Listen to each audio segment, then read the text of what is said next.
کہ کچھ کارآمد رویے ہوتے ہیں، کچھ سنہری رویے ہوتے ہیں۔ یہ کیسے پتہ لگے کہ یہ رویہ سنہری ہے، اور دوسری بات کہ یہ عام رویوں سے کیسے زیادہ بہتر یا زیادہ طاقتور، زیادہ اہم ہے؟ دیکھیے، جیسے مسکرانا ہے جی تو یہ ایک سنہری رویہ ہے۔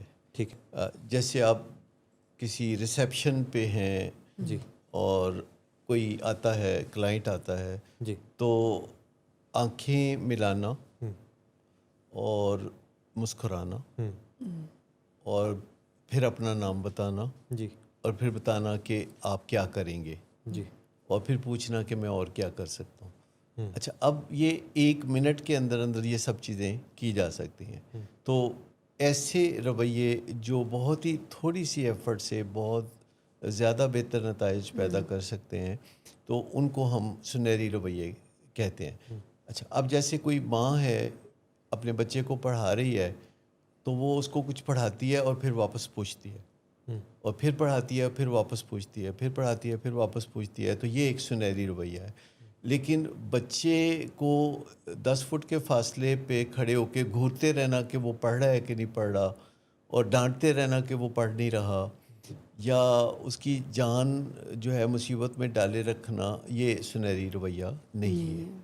اچھا، اسی طریقے سے جیسے ہم نے بات کی تھی کہ جو گنی ووم ہے، اس میں سنہری رویہ ہے کہ پانی کو کپڑے میں چھان لینا اور تالاب میں کسی کو جانے نہ دینا۔ جی اچھا، اب یہ سنہری رویے ہیں۔ لیکن اگر آپ سنہری رویوں سے کام نہیں لیتے تو پھر بے بسی چلتی رہتی ہے، بیماریاں بڑھتی رہتی ہیں، تکلیفیں اپنے عروج کی طرف چلتی رہتی ہیں۔ جیسے کہ زیادہ تر فیملی ممبرز جو ہیں وہ سمجھتے ہیں کہ جب ان کا کوئی پیارا نشے کی بیماری میں مبتلا ہوتا ہے تو اس کو تھوڑی سختی کی ضرورت ہے، اس کو تھوڑی پولیسنگ کی ضرورت ہے، اس کو گھیرنے کی ضرورت ہے، اس کو برا بھلا کہنے کی ضرورت ہے، اس کا ناطقہ بند کرنے کی ضرورت ہے۔ تو جب وہ یہ کر کے دیکھتے ہیں تو اس سے کچھ حاصل نہیں ہوتا، کیونکہ نشے کا جو مریض ہے وہ مجبور ہے اپنے اندر کی کریونگ کی وجہ سے کہ وہ ہر روز اس بات کو یقینی بنائے کہ وہ نشہ کرے۔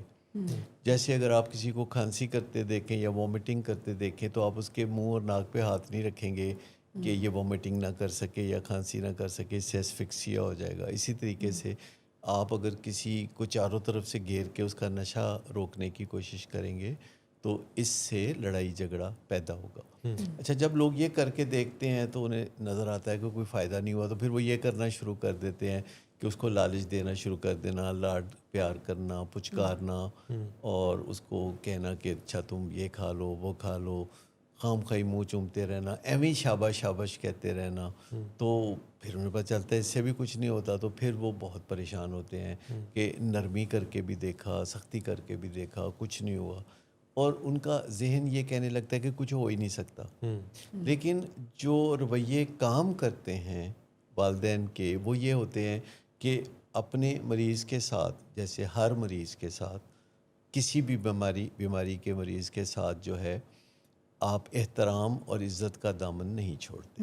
انکنڈیشنل ریگارڈ ہر انسان کا اور خصوصاً مریضوں کا حق ہوتا ہے۔ تو اگر آپ احترام سے مریضوں کی ذمہ داریاں ان کو لوٹا دیں اور ان کی مدد، یعنی یہ پہلا رویہ ہے کہ احترام کے ساتھ ذمہ داریاں ان کو لوٹا دیں۔